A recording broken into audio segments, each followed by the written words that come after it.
If you've ever laid in bed stuck replaying a mistake over and over, yeah, you clicked on the right video. We've all got moments we wish we could erase. The wrong thing we said, the chance we didn't take, the thing we should have done but didn't.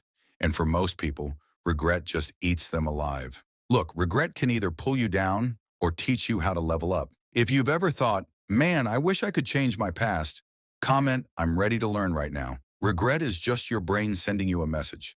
It's saying, hey, remember this feeling.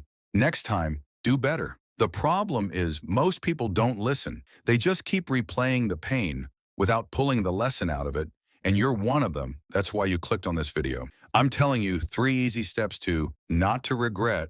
1. Name it. Be real about what you regret and why. Clarity kills shame. 2. Find the lesson. Ask yourself, if I could go back, what would I do differently? That's your blueprint for the future. 3. Act now. Apply that lesson in even the smallest way today so your brain sees you've upgraded.